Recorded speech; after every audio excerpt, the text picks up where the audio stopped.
Everybody, to another episode of Opinionated. I'm your boy Nate Jackson, comedian extraordinaire, currently living on Netflix, tearing shit up around the world with another leg of tour, another tour entirely called the Big Dog Tour.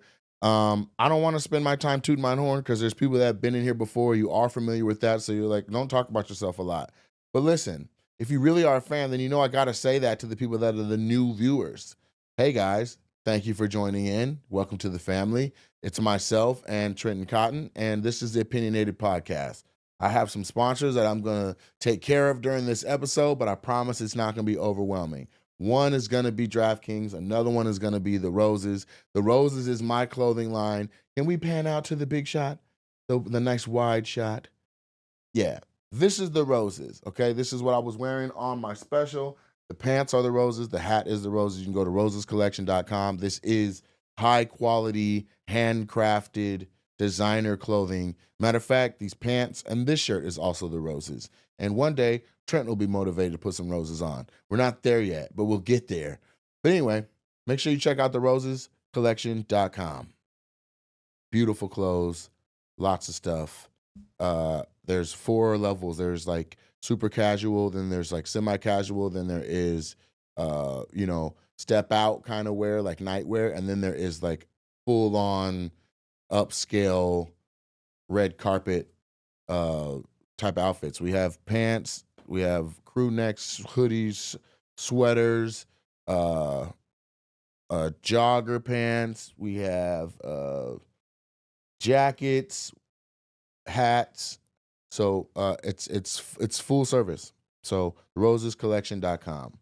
And with that said, I want to get into what is on my mind or what has happened the most recently. Check it out. So the paper is out on NBC's Peacock app for their streamer. Absolutely incredible show. That like argue with a wall. Okay? The show's incredible. I am thankful to be a part of this production. It's so good, in fact, that unprecedentedly, they have been offered or given or greenlit a second season. And that was prior to the first season even airing. I've never heard of no shit like that. The day before. My manager's never heard of anything like that. And to announce it the day before means that it was already done a month or so ago.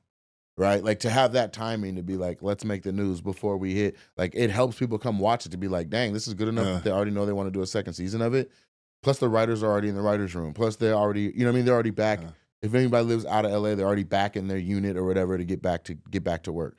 The other actors were moving like they knew. You can tell early on, maybe within the first 3 minutes, watching it, that first episode yesterday at the club.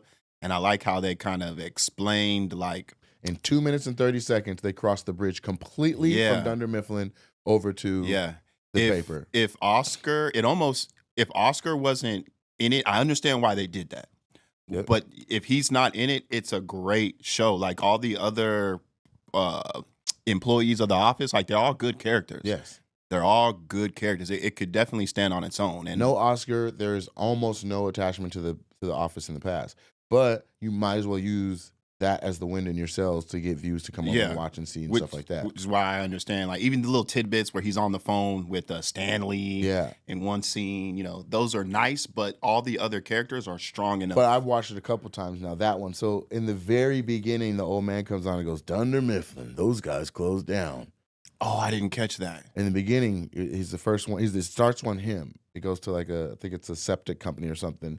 But he's like, he was the old white guy from there. He's like, yeah, those guys shut down. Then he goes in the system and he looks and he's like, this is the registry of all the closed businesses. There's Dunder Mifflin. But in that monologue, he says, he goes, I think, who was Oscar on the phone with the Sudoku? He was on Stanley. Stanley. He's like Stanley, and what was the name of Steve Carell's character? Michael Scott. Right. So he doesn't say Michael, but he said Stanley, and he's like, I do believe Stanley and such still keep in contact, but he didn't say Oscar. So then later on, when Oscar's still in contact with Stanley, it's like we got this daisy chain to where Dunder Mifflin guys could be popping into the new office and seeing what's going on or whatever. So exciting stuff. Even the opening, because when you hear that iconic song Yeah. from The Office, I was like, I wonder what they're gonna do. I love how they made their own, and It's it like shows the it's like they paper where remixed it. it's It so shows dope. all these Like, uses of newspaper. yeah, I Yeah, love and that. I don't know if everybody that was at the viewing like consumed it the way that we did, because I'm looking at it through the eyes of an artist, also the eyes of like somebody who has shot a ton of content, to be like, all right, how are they getting these shots? When are they rack zooming? When are they rack focusing? When are they panning over? All of it was done deliberately. You know what I'm saying? He doesn't just look at the wall. He looks at the wall and then they pan over to what he was looking at too. So it answers that question in your mind. Like, what was he looking at? In a cinematic universe or cinematic space, you don't show what the character is looking at. You just show them looking. Yeah. Or you show what they're looking at first. You start on the pictures and then you pull out and you see the character standing there looking at them. Like, that's movie-wise. This is like, bam, it's jerky. It's moving all over the place. So shot the same way The Office does, aesthetically pleasing, has the same sentiments as far as how the comedy and the timing and how the characters are developed. And just in one episode, you meet everybody and you get a feel for who they are, what they are, their level of what they're about to contribute to the show. It's fantastic. Can you share what you shared with me at the viewing? Because I know most people who are Nate Jackson fans are going to be like, yo, he's on The Office. They're going to watch it. And then, okay, the first episode, there is Nate. Then they're going to watch the second. Then they're going to watch the third. Yeah, that was the only downside to last night. Like I knew I was in it heavy later on. Yeah. Maybe that's what I should have started at. But then it's like, how do you show a series? Like, you can't. Like, I gotta be real to the art and be like, we're gonna watch this one through whatever. Yeah. If you don't have the patience or the attention span to lock in, and we just have a binge party, then I didn't even market it as such. I didn't even market it because it's wild for one of the actors to have a viewing party of their own that is a ticketed event. That's why I was like, this is family, friends. It's not ticketed. This is invite only, and we'll watch this and have fun. But you guys, I went to the premiere in LA last Wednesday. They had napkins everywhere that said The Paper, that somebody paid for that. I took a brick of those. They brought me a brick to be like, hey, I'm going to show this and I want. So everybody that came to the viewing got napkins and shit that said The Paper and NBC Peacock. And that's really cool. This angle that's on me, can we lower it just a little bit? Or if it lowers, it shows the thing? Yeah, it'll show the thing. Okay, so I'll sit up. So much for the rich nigga legs. So I'll say this. They were in support of it in that regard, but I'm not trying to get it to where I have to talk to anybody in and some other department at NBC to be like, you did what?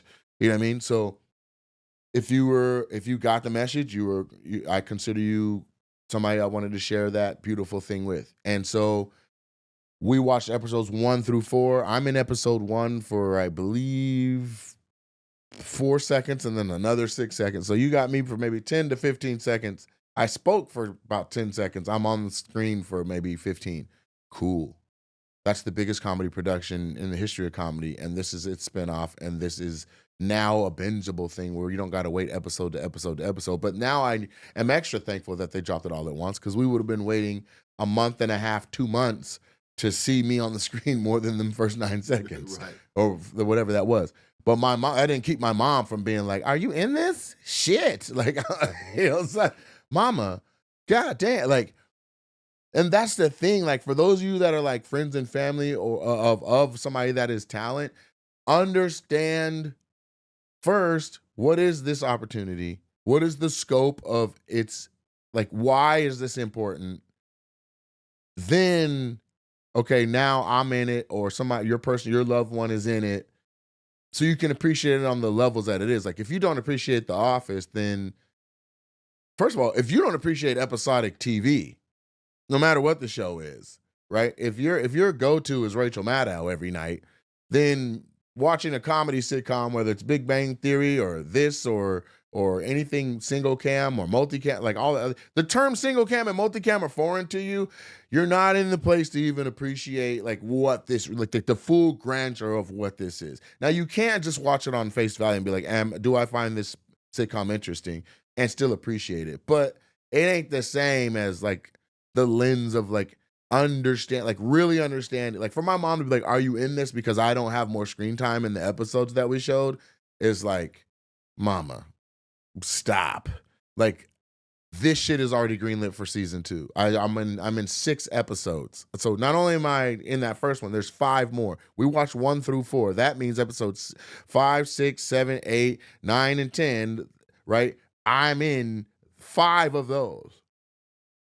And I got an episode I damn near care. It's almost all me. I get all of the footage at that level of creation for my acting reel. It kicks open doors for way more opportunities. You can't say like, oh, Nate Jackson doesn't act or cannot act when I'm smashing. And I'm smashing on a platform of the biggest comedy show in TV history across multiple continents. Like, my mom doesn't know that. She doesn't have that reference to be like, no, Ricky Gervais helped create this show, and there was a Japanese version and a UK version, an American version, a reboot of the UK version, a reboot of the Japanese version. Now there's this version.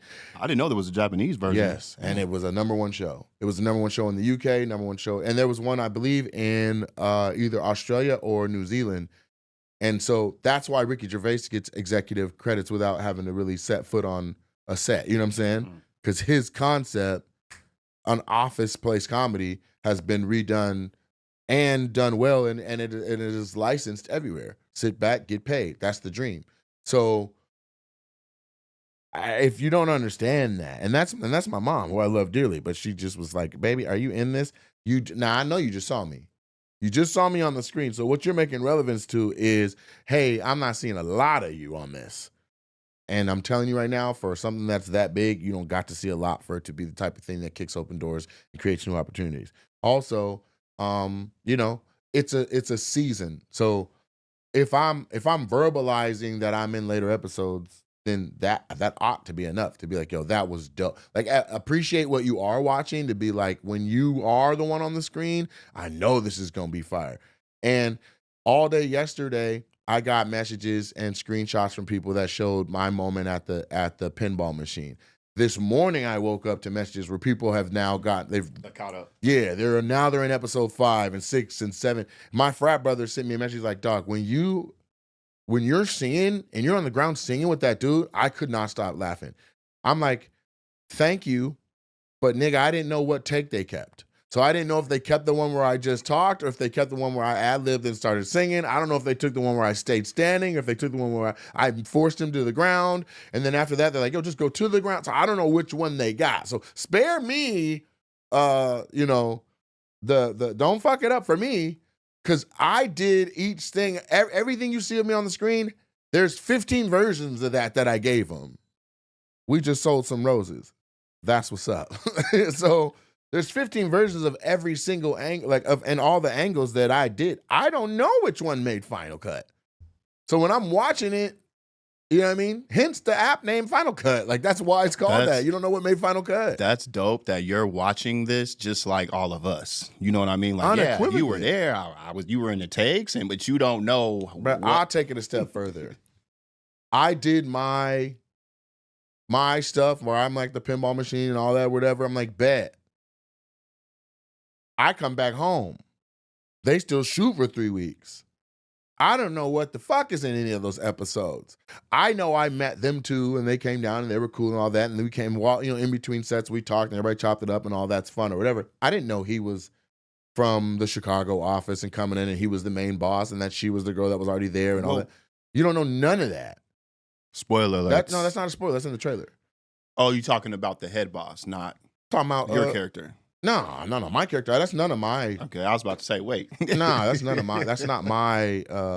That's not my character arc. You're talking about the. My character arc is really, really dope. But as you watch it, and again, you have to. I've signed a full NDA, so I'm only talking about the things that we know that are on TV now, and I'm trying not to spoil it because you guys probably need 72 hours to get deep into it to see episode 7, 8, 9, and 10, where it's like, okay, Bree Real binge watched it all day long.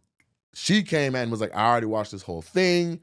Dude, you kill it. You this, you that. She's like, I mean, dog, you make it all the way to the.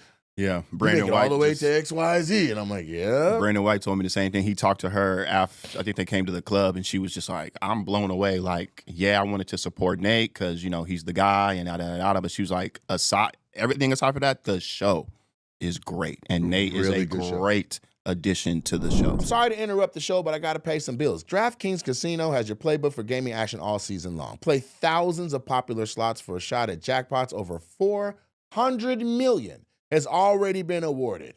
New players get 500 spins on Huff and More Puff over 10 days. That is literally one of my favorite slots. So download the app, use the code OPINION, and claim your spins after your first $5 wager. Get in the game with DraftKings Casino, home of the largest jackpot win in online casino history. The crown is yours. Gambling problem? Call 1-800-GAMBLER. In Connecticut, help is available for problem gambling. Call 888-789-7777 or visit ccpg.org. Please play responsibly. 21 plus. Physically present in Connecticut, Michigan, New Jersey, Pennsylvania, West Virginia only. Void in Ontario. Eligibility restrictions apply. New customers only. Non-withdrawable casino spins issued as 50 spins per day for 10 days. Valid for feature game only and expire each day after 24 hours. See terms at casino.draftkings.com/promos. Ends October 5th, 2025 at 11:59 p.m. Eastern Time. Listen, the Roses collection, my clothing line, is built different. Literally, we're here for the big guys. Broad shoulders, full frames, and the ones who've been overlooked for far too long and by the fashion world, by stores. You go to the mall, you get rejected. That sucks. Not at the Roses collection. I got you. This line was made with size inclusivity at its core, offering dope, high quality, standout pieces in a full range of sizes. Because style doesn't stop at XL. Whether you're 2X, 3X, or 4X, we got you. Okay? Also, the ladies are wearing our brand, and that's dope. The Rose stands for growth, strength, and striving in your own skin. And this collection brings that same energy to every design. From premium streetwear to bold basics, we've created gear that fits right, feels right, and looks fire. The Roses collection is more than clothing. It's a statement. It's for the ones who walk heavy and leave a footprint. You got presence, and now you got the wardrobe to match. Go to rosescollection.com and get right, baby. Let's do this. Back to the show, see? And that's what it's like. Bet. Now I know I didn't get to go through that last night when we watched 4 episodes back to back to back because you used to see me first. And everybody clapped like you're supposed to clap and all that. Yeah. But it was funny though, because like by episode 3, people were like, a couple people left. Sneaking out like, hold on, where you going, Keela? Where you going? Every frame matters. Come on back. Hey man, if you come back on the screen, man, let me know, man. I'm about to go smoke. Like that's what people was on. Hey, can you talk about, because you could you imagine if that happened at the premiere? Like in Hollywood? Like that's the difference between being in Hollywood and being here. Like it was a packed theater of industry, media, actors, family, friends of actors, and it's so drastically different. Like if you go to a movie in LA,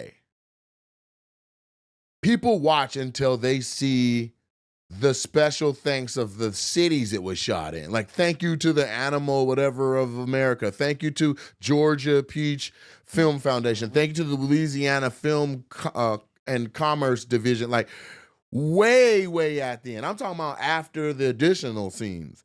In Washington, motherfuckers be out of there as soon as they see the first credit. Half the theater is standing. If there's a bonus scene, they're like, oh, shit, let's go back and make sure we watch that. Like, nobody moves in LA because they know the guy that did the light. They know the guy that did the gaffer work. They know they want to see all the names involved.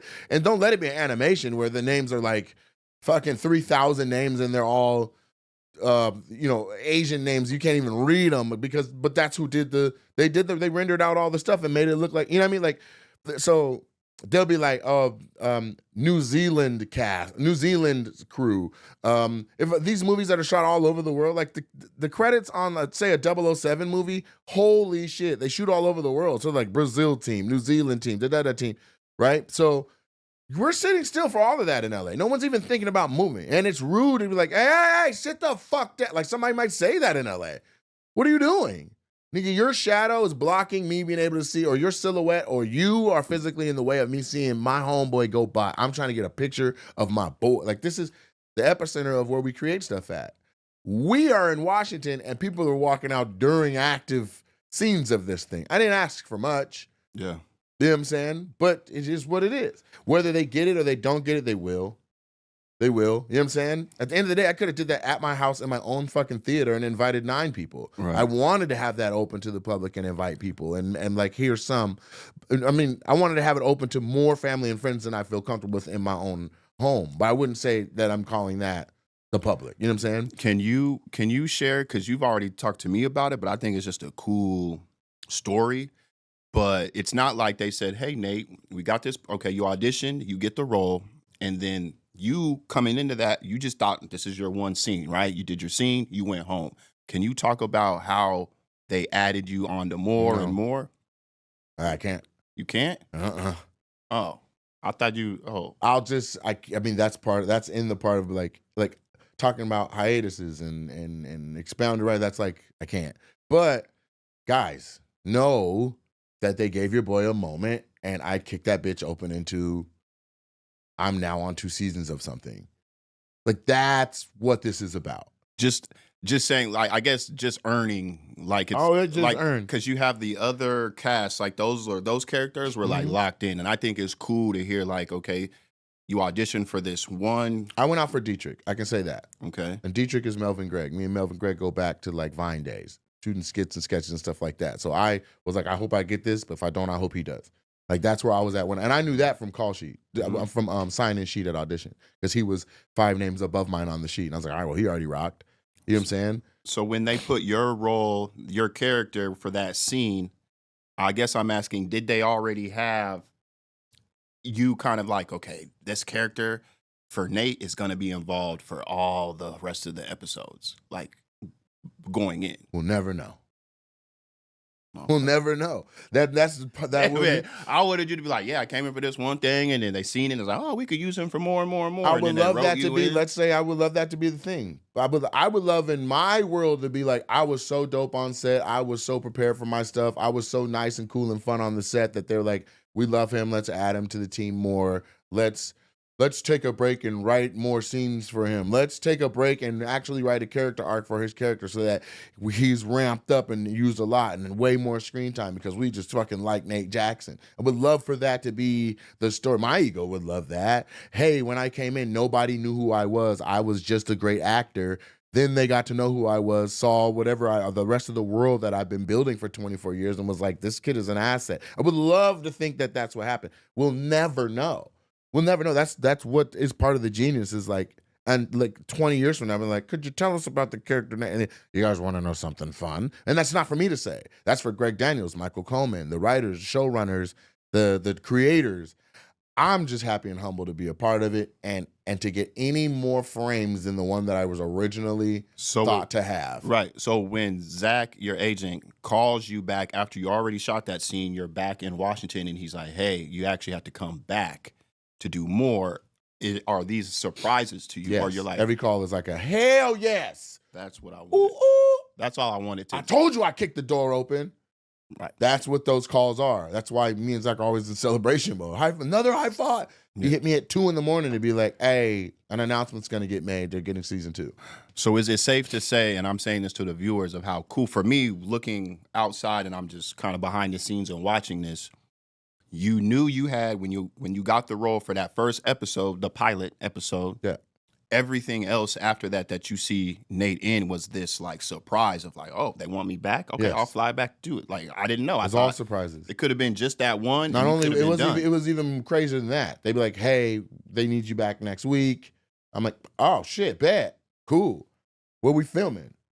They're sending over the script. The script's got a secret fucking password. It's locked. The shit is it's not even called The Paper. It's not called The Office, but it's got it's under a whole nother name so that nobody is all fucking with the production and shit, right? Like, and you get it and you read it and you're like, oh my God, that's dope. My name is Nate on the show. That was not my name the whole time.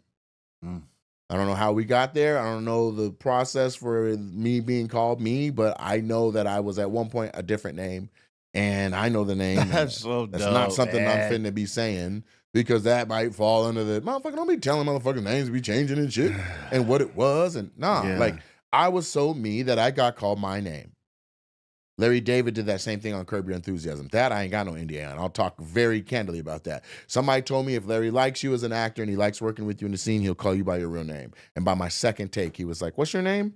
No, he said, quote, what's your full name on your birth certificate? I said, what? I was like, Nate Jackson? Now, if I hadn't already heard somebody else say, hey, if he likes you, he's going to do that, I would have been like, Nathaniel Jackson Jr., why? And then he'd have been fucking on HBO calling me Nathaniel. Right. Ain't no goddamn way. Nobody's called me Nathaniel since fucking T-ball. Yeah. That's what? That's crazy. That's My mom doesn't call me Nathaniel. She calls me son. Mm. So, you know what I mean? What do we do? That's so dope though, man, because to be on an iconic show, which I think this is going to turn out being, It already that is. your name is your name versus like, okay, if I saw the actor who played Stanley, my brain goes, oh, look, there's Stanley. And I know he probably gets that. He's a wonderful actor. I don't know his real name. And I'm sure when he walks around, people are like, hey, Stanley, hey, Stanley, hey, Stanley, hey, Stanley. Oscar's name is Oscar. Oh, that's cool. That's dope. So it's just dope that like your name is Nate. Yeah, and I'll give you one. That's I just think dope. I think I mentioned it a couple episodes ago, but when I did Lamorne's podcast, he told me like he was like, dude, it would have been so dope if my name was Lamorne on New Girl, because everybody like sees me out and they refer to me as my character name on the show. Mm-hmm. Well, now I'm Nate from the paper. Mm-hmm. I'm also Nate with the paper, nigga. Let's go. Come on. You feel me? That's dope, man. Yeah, I can't wait for. I don't know. We don't know what that value. We don't know the value of that. Yeah, now. No, yeah. we don't. We're like nobody. There's no like, hey, this happened for this person. Da da da. All we know is other people are like, man, it would be dope if I was da da da. You know what I mean? We don't know. Yeah. If The Rock has never been called The Rock on screen other than wrestling. He's never been called Dwayne as a character, and we can't think. Hobbs, we got every other character. You don't know the name of The Rock's Right. characters. Like I just watched this clip of Jamie Lee Curtis. She was on the Tonight Show with Steve Colbert, and Steve Colbert asked her, "Have you ever asked for an autograph?" And there's this whole moment where she's like laughing because she's almost embarrassed to say, and then she reveals like it was Urkel, and it's like, and this was a interview from a couple of days ago, and it's like, damn, Jaleel is still Still Urkel. didn't call him Jaleel White. You know what I'm saying? And he's so mad about it. Yeah. You know what I'm saying? But- Well, not then once he dropped that purple Urkel weed, he was like, hey man, Urkel shit working out. He got his own line of weed. He cool now. But just an example of how I don't have, there's no, we can look at case study. There's no other reference for here's the value of having your character on a major production go by your actual name. It's a blessing for sure. And I'll let everybody know as this unfolds. like I'm sure, I mean, Martin probably had a big reason for why his name was Martin on that show, but it's Martin. It wasn't Martin Lawrence. It was Martin Payne, but it's still Martin. You know what I mean? We can see the value in that. Mm-hmm. You know what I'm saying? What's his name in Bad Boys? Oh yeah, it's Marcus. Damn near Martin. Yeah, it's like you gotta start with an M. It's gotta have two. It's got the Mar, nigga. Oh, Marty Marr is still Marty Marr. You know what I'm saying? Yeah. Marty Marcus, you know. So I don't know what that value is, but I'm thankful for it. Absolutely, it's a blessing to be a part of it, to have something that's supposed to be this minuscule thing be something that could potentially be a real needle mover and push things and kick open doors for other stuff. Boom. I go out for another thing. Like, do you know, like this opens the door for everything where they're like, if there's casting for something, they want a funny role or whatever, and it may possibly be an African-American or where the one where they go, it's ethnically ambiguous, whoever the actor is that gets it. They can't be like, what's this guy been in or what is it? It's like, dude, he's on the fucking paper. You don't know? He's episode 1, 5, 6, 7, 9, 10. Like, you don't get to not say, and here's his actor reel. Well, now on my actor reel is the #1 comedy show of all time. The Young Rock, that was the #1 show of its time. Wildin' Out, it's a #1 show on Viacom MTV. Your boy is a #1 person, and ain't shit getting canceled that I'm in. There's people who have full careers and they can't get past one season of a show. Full careers, that everything from one show to the next, to the next, to the next, to the next, everything gets canceled. My first sitcom did 3 or 4 seasons. My second sitcom is now already greenlit for a second season, and it just came out yesterday. Bruh, I don't know how else to put that, But to be like, baby, are you in this? Is crazy as shit for my mom to ask. But I know that that's not, she's so innocent and sweet and meant nothing wrong by it. But that sentiment would have been shared by anybody that had no understanding of the industry and what I'm trying to do. Like, I'm trying to bring at least a piece or a taste of Hollywood to Tacoma. And there's no reason why it can't be like that. Because we are all over Hollywood. When I say we're all over Hollywood, I mean it. I mean, one of the camera operators from the paper was a lady named Mandy. Mandy's from here. Larry Meyer, who produces stand-up specials all over the world and NFL preseason and FIFA Cup and all that stuff, lives right here in Washington. Actor after actor after actor, comedian after comedian, that we're all from here. It's like, why aren't we clicked up the way that Chicago acts are? Or why aren't we clicked up the way that the DC acts are? Like, they all are working together. And they all are, they're all, hey, Mambo saw. Do you know the people from DC actually like fucking link up? Like they link up in LA like once a month on Sundays or something. Everyone from DC that's a transplant like has this big ass brunch in politics and talks about what they could do together next and how they can synergize. Like, excuse me? So if that was a thing, then what we doing? If we just want to talk about the comics from Tacoma or from Washington State, you got Jeff Dye, you got the guy that did Joe McHale, you got Joe Coy, you got Kev on Stage, you got me, you got it's boom boom boom boom. It's a bunch. These are you're just talking about comics. Comics. Yeah, but there's even more. One of the guys from Whose Line Is It Anyway, the tall one, Colin. He's Bellingham. Bill Nye. Bill Nye the Science Guy. That whole first pilot episode was shot in Seattle. And he used to work at PBS. Did you know Bill? So when I was working at PBS, I was going through all their old tapes. Almost Live. He was doing stand-up comedy in that same, they moved buildings, but he was doing stand-up comedy and they were putting them out on the PBS. And I was like, what the heck? A young Bill Nye. I'll go a step further. They had a show called Almost Live. That was their Seattle, version. It was Saturday Night Live. Mm-hmm. And they were up there every single week and they were putting out content and it was Seattle's show and it even got syndicated and I think it was syndicated in like 60 markets or something like that. But after the news went off, Almost Live came on. So Bill Nye the Science Guy was a character. The comedian Bill Nye was playing and he just so happened to actually really be a scientist. Like he had that background. But there was like a cast of like 7 or 8 people and they just like fucking resided in that building. Like they just wrote the show every week. They did it the same way Lorne Michaels and Saturday Night Live is run on in New York. They had something very similar to that, live sketches, skits. That's dope. And it was all Seattle stuff. I remember hearing that. And it was going straight to TV. Speaking of SNL, because you mentioned it, did you hear about they added some new cast members? People was kind of going back and forth on it because they added some TikTok stars and then they added Cam Patterson on the SNL cast, and everybody was like, "See, he's on cast," or he's in there. They announced 5 new characters. They released a whole bunch and they added 5 new ones, and Cam Patterson is one of them. Good. Yeah, it's a natural progression for a young comic to be like send your stuff into SNL. Lorne and them don't play that shit, so he had to have submitted 7 characters that were solid, one way or the other. Yeah, I think it's a good move and it's a good look because people are, there's just disgruntled, entertainers and comics out there that feel like, I deserve. And when you see a young, because Cam Patterson's only been doing stand-up for 5 years.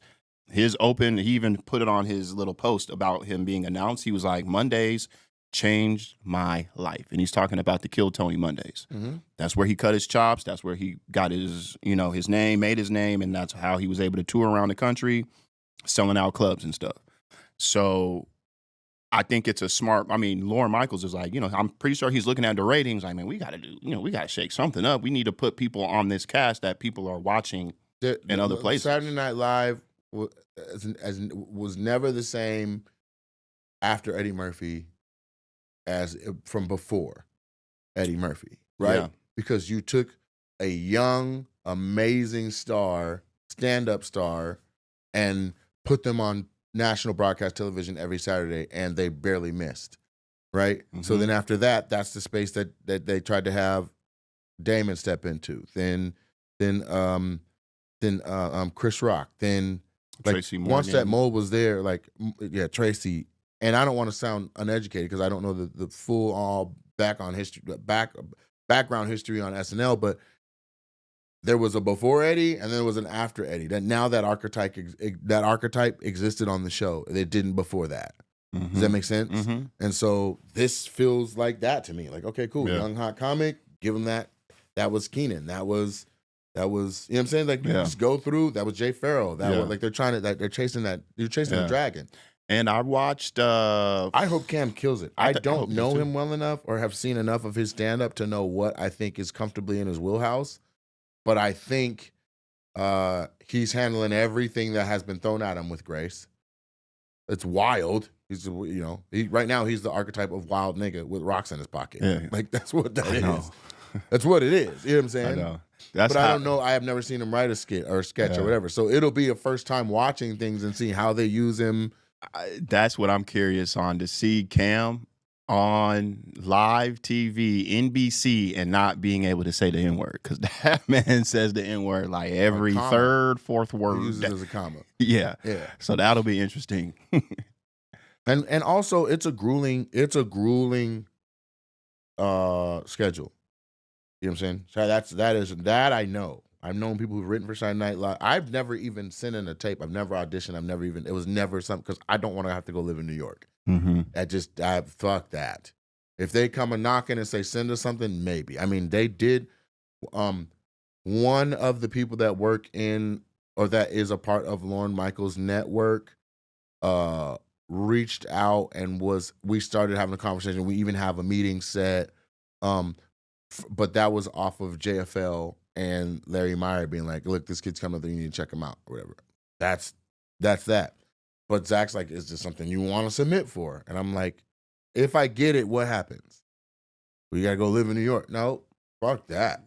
I'd rather make Nate Night Live, right the fuck where I'm at, and I own this IP, and it's mine, and then we book the talent, and we have the stars on it. We create the stars of tomorrow. But that's what makes me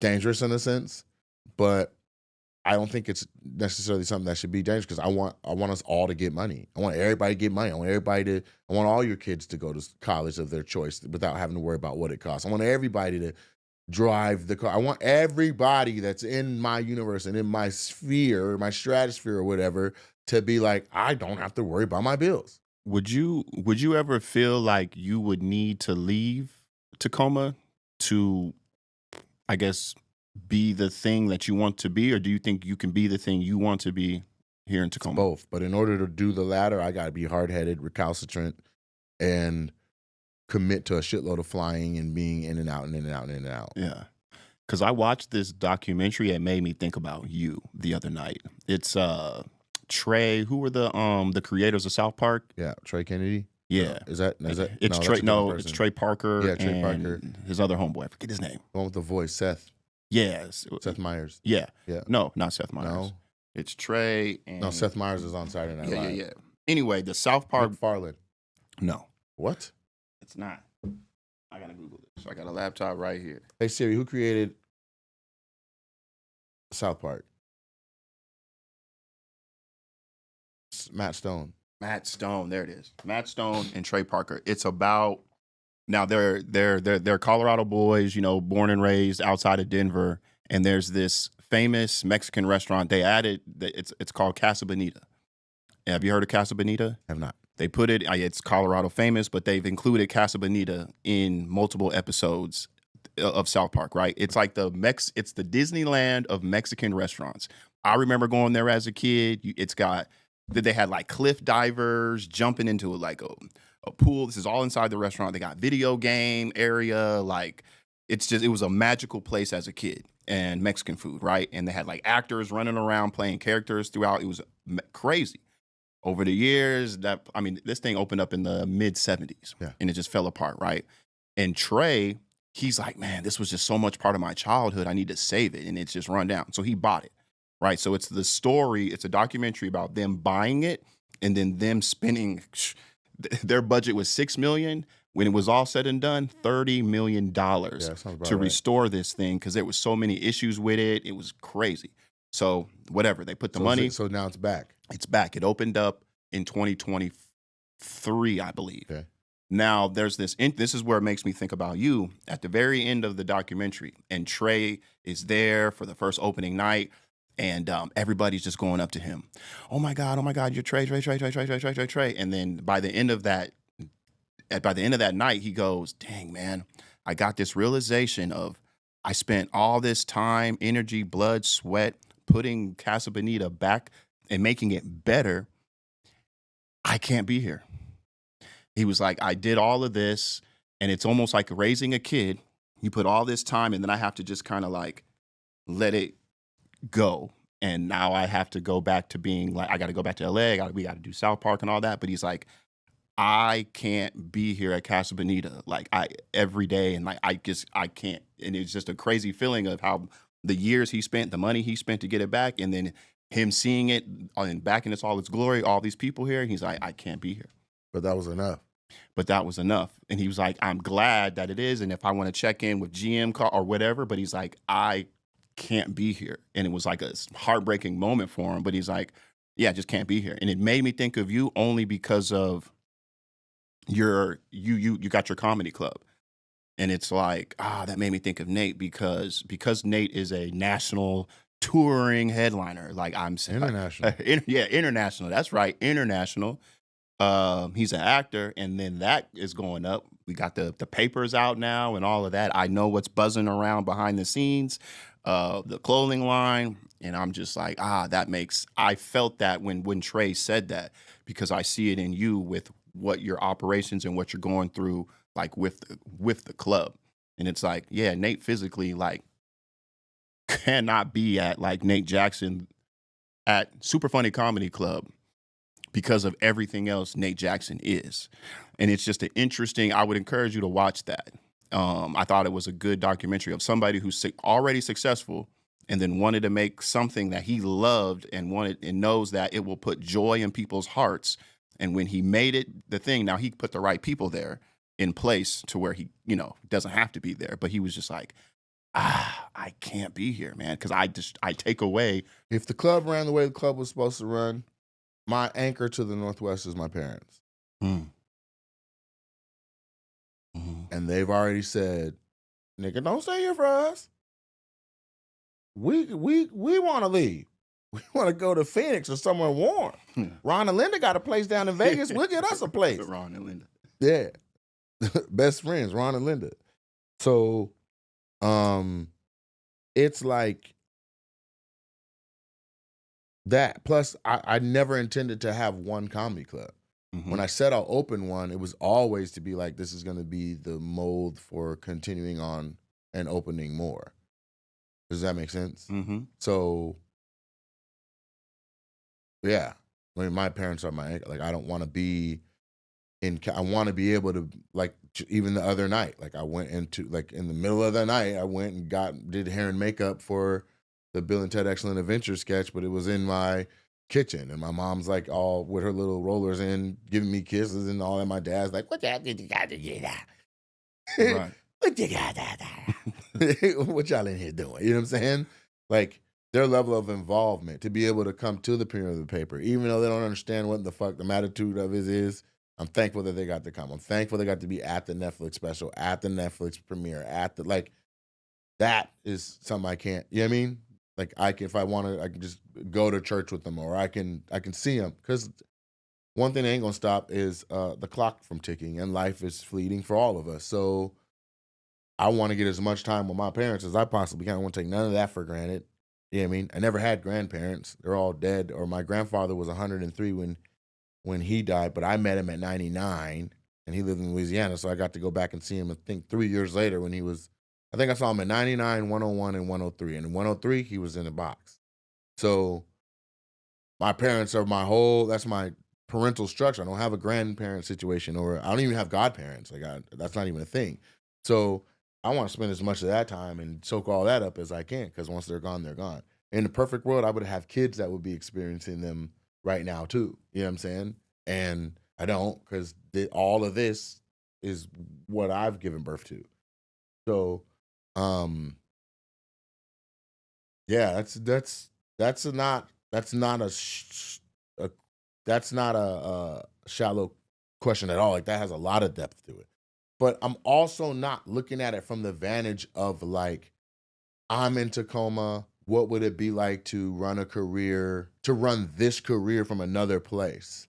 Because I lived in North Hollywood for 12 years. I've already lived in Washington, then moved back, then moved back, then moved back. Usually somebody in LA moves you move from home to LA, you give it 2 years, that shit don't work, you move your ass back home. Now you do whatever you do. Maybe you're a comic at home or whatever, but the back is just a testament to like, I can do this from wherever. And the difficulty of like that documentary, it was the difficulty of, again, putting time, blood, sweat, money, equity into something that you feel extremely passionate about. And then when it's all done and running, like, I can't, you mean I can't be in here? Because I got it set up to where it doesn't need my attention as on such a regular basis, I can afford to step away from it. Mm-hmm. And that's what it is. Now, do I lock in and be like, hey, let's keep rolling? But here's the thing. In the perfect world, I have goals to be producing films, right? And unless Washington State Film Commission gets on board to give us tax credits and things like that make sense for us to do this, then what are we talking about? Come on, Washington State. What are we I might as well live wherever and do productions wherever the same way everybody else does. They follow the money. You know what I'm saying? So somebody in the chat said, we're all his kids. Follow me on Twitch, man. It's Nate Jackson on there now. By the way, that's a whole nother development that's still happening too. But I'm going to work with Twitch and help develop a new category called comedy and onboard comedians to the platform because the live streaming format is too strong. I just need comics to understand, use Twitch as an SD card. And from there, it'll all pop. So good question. Good reference to that. No, that's deep. Not very funny, not very hilarious, but it's just a fact. It's like we could load all this shit up in a semi and pull right back into North Hollywood. And I'm gonna be honest with you, based on my skill set and what I do and how I bring people together and the connections that I already have, I am literally what Hollywood is missing. People in Hollywood are like, man, it's changed. It ain't the same. It this, it ain't that. Like, I'm that. Like, you need another Issa Rae. You need another Quinta Brunson. You need another, like these people that have ideas that are so strong that they turn into IP. The IP so strong that they turn into network properties. Network properties that are so strong that it is now feeding a bunch of people and moving the needle in productions. Well, now, what are we talking about? Productions are shooting all over the goddamn world. Alaska, Australia giving back major credit. So people are shooting in Australia, New Zealand, Georgia. Georgia just locked down. So now there's be another shift to be like Louisiana. If you just watched within 3 months ago, Matthew McConaughey, and I can't remember who else was in the car, but they shot a whole promo for the Texas Film Commission where all they're doing is riding down a Texas road, talking about we got mountains, we got lakes, we got rivers, we got this, we got the money, we got investment, we got that. Texas Film Commission, let's rock and roll, right? If one of the 50 states continental said, we will be where the world makes film. Yeah. We will not tax the shit out of it. We won't look at we will just honor it for how much jobs and shit it creates. You can forget about it. That's what made Burbank before Hollywood was Hollywood. Right. And if you know the history of Southern California, Burbank was the hub. Burbank was the city that had the letters on the mountain. And then they built the Hollywood sign and people start coming over the mountain and doing all that. But it's never been as feasible to live in Southern California in Hollywood as it has been to live in Burbank. Your rent is half as much in Burbank. All the creators, all crew, cast, and actors, everybody's over in Burbank or up in the Hollywood Hills. The Hollywood Hills, for information, basically connect them two places together.